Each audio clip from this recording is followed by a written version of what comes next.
Bonjour, il est le maire actuel de Chambly depuis 2005. Monsieur Denis Lavoie est avec nous. Monsieur Lavoie, bonjour. Bonjour, M. Legge. Bienvenue à Point de vue. Merci. Quels vont être les principaux enjeux à suivre pendant les élections municipales à Chambly? Bien, écoutez, c'est sûr que à cet après-midi, je dévoile ma plateforme électorale. C'est clair qu'à l'intérieur de ma plateforme électorale, il va y avoir des projets d'infrastructures majeures pour des services à la population. Vous savez, en 2009, l'enjeu était une aréna, le centre Isatis avec 3 glaces pour donner service auprès de notre jeunesse. En 2013, mon élément phare de mon programme était le pôle du savoir de l'histoire de la culture, on va commencer dans 2 semaines à construire. Et là, ce que je peux vous dire, c'est qu'en 2017, mon élément fort va être de la construction d'une palestre d'entraînement pour les jeunes. Encore une fois, mon programme est toujours ciblé vers la jeunesse. Vous savez, une société qui n'investit pas auprès de ses jeunes est une société qui va payer le prix jour.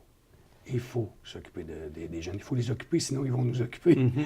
Et donc, ça va être une palestre avec, il va y avoir plusieurs places d'entraînement. Il va y avoir un centre d'entraînement pour Gymby, c'est un groupe de gymnastique. Oui. Il va y avoir un gymnase, parce que les gymnases de jour ne sont pas accessibles, parce qu'on les prend dans les écoles, donc ils ne sont pas accessibles de jour durant la calendrier scolaire. Donc, vous voulez rendre plus accessibles les installations sportives? On veut les élargir et en donner plus dans ce que présentement on est en lacune. Mm-hmm. Et ça va être un projet d'entre 8 et 10 millions qui va servir pour notre jeunesse et de jour aussi pour les personnes âgées qui sont retraitées puis qui ont de la difficulté à avoir des activités en gymnase, parce qu'il n'y en a pas. On veut aussi mettre une glace d'entraînement, un peu comme il y a à Saint-Bruno, etc., à Ville-Saint-Laurent, allée de curling, vous savez. Donc, ça va être un bâtiment, comme une palestre de centre d'entraînement multisport. Donc, vous l'avez dit d'entrée de jeu, vous procédez au lancement de votre campagne officielle. Oui. Parlez-nous un peu de votre programme électoral. Ça va être quoi les lignes directrices? Bien, les lignes directrices, premièrement, il faut comprendre une chose. Comme j'ai dit, c'est des services envers la population, dans un premier temps. Dans un deuxième temps, on veut offrir à la population de Chambly, on a fini de ce qu'on appelle, c'est très technique, du remembrement dans des zones agricoles. Et on va être capable d'offrir à la population un sentier pédestre à l'intérieur de des boisés. On va un sentier de 6,3 km. Et l'hiver, une piste de ski de fond. On va également aussi aller dans de la verdure au niveau de l'embellissement du boulevard Fréchette. On a une partie de notre boulevard où on tombe sur des arrières de cours. On veut l'harmoniser, l'uniformiser. Et également, toujours la gestion des fonds publics, une gestion rigoureuse des fonds publics. Que doivent savoir les citoyens sur Denis Lavoie avant de voter aux prochaines élections? Bien, la même chose qu'en 2005, en 2009, en 2013. Écoutez, c'est un continuum, là. J'ai une vision de la ville. Vous savez, quand j'étais allé en politique des années 2000, au niveau municipal, parce qu'avant, j'étais sur la scène provinciale, j'avais vu que Chambly était la ville qui avait le plus beau potentiel de développement, puis j'avais vu que c'était la ville qui s'était le moins développée. Donc, c'est clair qu'on amène un développement harmonieux. On vient de lancer dernièrement le FAC, ce qu'on appelle Patrimoine, Histoire, Activités culturelles, où on va réinvestir tous les argents qui viennent des erodateurs à l'intérieur du centre-ville. Donc, on va beaucoup augmenter l'offre de services. On veut développer un tourisme historique. Parce que l'histoire de Chambly, c'est pas juste l'histoire de Chambly, c'est l'histoire de l'Amérique du Nord. Quand Charles Umbery de Salaberry part avec les milices pour arrêter l'invasion américaine, là, je m'excuse, s'il n'est pas là, on est tous Américains aujourd'hui, on est tous sous le drapeau américain. Là. Mm-hmm. Puis on aura peut-être des missiles pointés sur nous autres de la Corée du Nord. Mais donc, l'histoire s'est jouée à Chambly. On veut la démocratiser. Ça veut dire qu'on veut la rendre accessible, des corridors de services avec les écoles. Évidemment, le pôle du savoir d'histoire de la culture va être terminé de construire. On parle d'une salle de spectacle de 400 places. C'est un projet majeur. C'est surtout un très beau projet. La population l'attend, on l'a suivi. C'est surtout, encore une fois, c'est un projet qu'on paye cash et ça ne va pas, puis je m'excuse sur l'anglicisme, là. Donc, ce n'est pas un projet qu'on va reporter sur le compte de taxe des citoyens. Au contraire, on vient d'annoncer là, au mois d'avril qu'il va y avoir une baisse de taxes à Chambly à partir du budget qu'on va formater. Oui, parce qu'il faut le dire, la ville de Chambly a été nommée la ville avec les meilleures finances publiques au Québec. 2 années de fil, les autres études commerciales de l'Université de Montréal ont ciblé Chambly comme étant la ville la mieux gérée au Québec.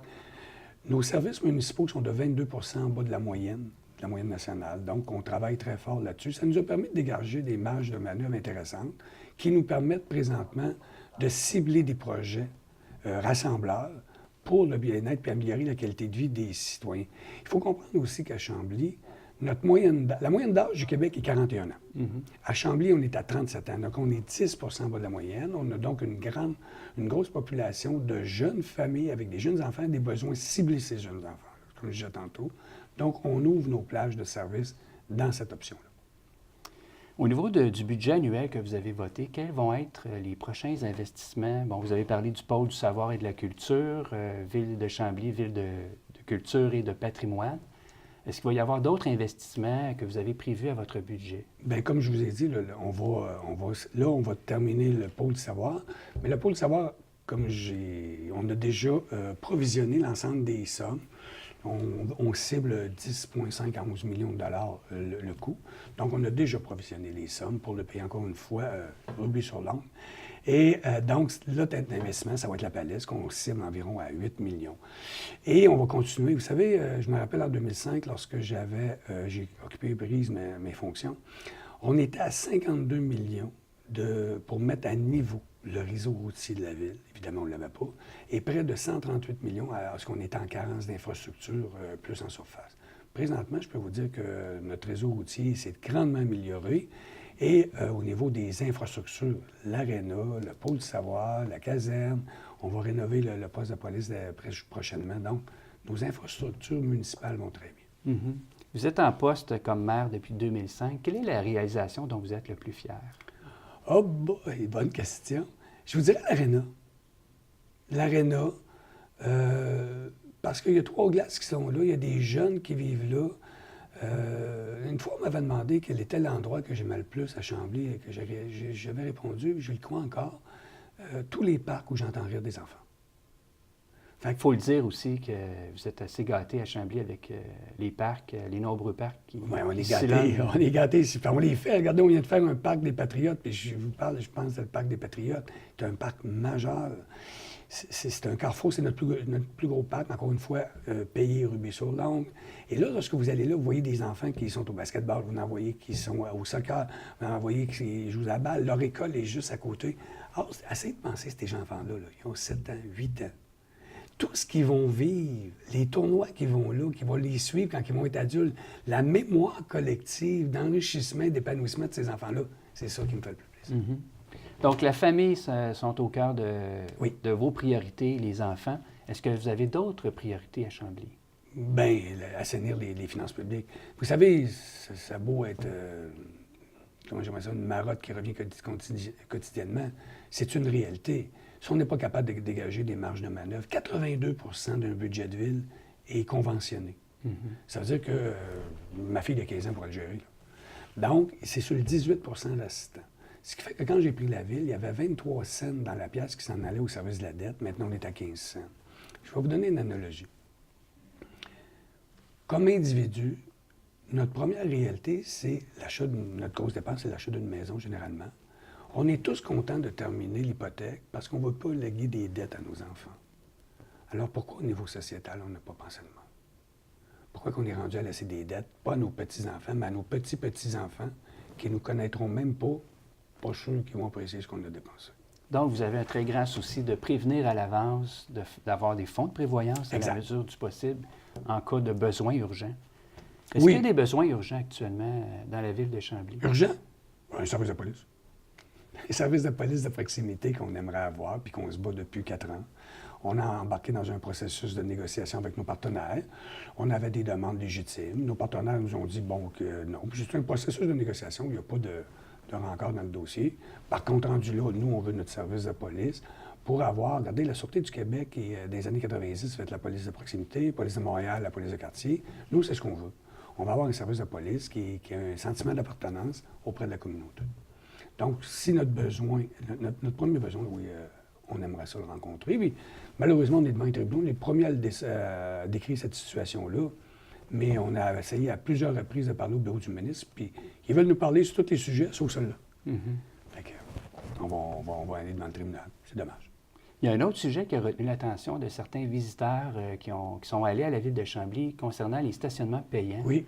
Où il y a de nombreux endroits maintenant où il y a des horodateurs. Que pensez-vous de certaines critiques de citoyens ou de visiteurs à l'effet qu'il y a trop de stationnements payants alors qu'auparavant, il y en avait moins? OK, bien, premièrement, il n'y en a pas trop, il y en a juste dans le centre-ville. Mais j'étais allé à Montréal dernièrement, puis j'ai payé mon parcomètre. J'étais allé me faire soigner à McGill, puis j'ai payé. Puis j'étais allé à l'hôpital de Saint-Jean, puis j'ai payé également. J'étais allé au palais de justice à Longueuil aussi, puis j'ai payé. Puis là, j'avais une photo l'autre fois de l'hôtel de ville de Matane. Puis il y avait des stationnements payants. Nous, au lieu de prendre les résultats des stationnements payants, et en plus, on est la seule ville au Québec que nos citoyens, eux, ne paient pas. Si vous pensez que j'ai pas eu des appels d'autres maires qui m'ont dit « Écoute, là, nos citoyens nous disent pourquoi on n'est pas comme à Chambly, que nous, on ne paye pas. » C'est parce que les gens viennent consommer. Vous savez, il y a 400 000 visiteurs à Chambly. Ils viennent consommer le centre-ville. Par contre, ils quittent. Nous, on avait un coût sociétal là-dedans. Donc, ce qu'on dit, bien, écoutez, on peut avoir 2 ou 4 $, vous venez consommer le bassin, vous venez consommer nos infrastructures, vous venez vous imprégner de l'histoire, aidez-nous à le préserver. Quels seront vos prochains projets qui vous tiennent à cœur? Bien, comme j'ai dit, la Paleste. Je veux réaliser la Paleste. Je veux le parc environnemental qu'on va créer dans la zone agricole. Je veux également embellir tout le boulevard Fréchette, terminer le dossier de l'implantation du service de police. Également, on est dans un dossier avec le gouvernement fédéral au niveau de ce qu'on appelle les PERI, le programme de remplacement dans le lieu de taxe. Je regardais l'autre fois, j'ai été à Halifax parce que mon garçon joue à Halifax. Halifax a poursuivi le gouvernement fédéral. Ça a pris 22 ans avant qu'il y ait gain de cause. Donc, nous, là-dedans, on est encore une fois devant le tribunal, mais c'est des millions pour nous. Fait que ça, c'est des dossiers majeurs au niveau macro. Le reste, les conseillers gèrent leur district. D'accord. Il nous reste quelques instants. Vous pouvez vous adresser à la population. La parole est à vous. Merci. Bien, moi, ce que je peux vous dire, c'est que pour une personne dans une fonction élective, la période électorale est un acte d'humilité. Donc, ça veut dire qu'on dépose notre bulletin. Vous avez vu ce qu'on a été capable de faire dans les 12 dernières années, moi et mon équipe. Ce qu'on vous dit, c'est qu'on est sur la bonne route, puisque les autres études commerciales, écoutez, même l'ONU, en 2013, on a fini 4e au monde sur notre gestion sur un projet. Les autres études commerciales, 2 fois, donc on a gagné la Coupe cette année 2 fois, parce que Montréal ne gagnera pas encore cette année. On est sorti la ville du bonheur. Donc, les résultats sont là. À Chambly, présentement, on est gagnant. Et ce qu'on vous demande, c'est de continuer à nous faire confiance. On a des projets majeurs. Et ces projets-là ne sont pas pour Denis Lavoie, ils sont pour notre communauté, pour avancer. Et surtout, des prises de décision qui sont en fonction de la prochaine génération, jamais en fonction de la prochaine élection. Merci beaucoup, M. Lavoie.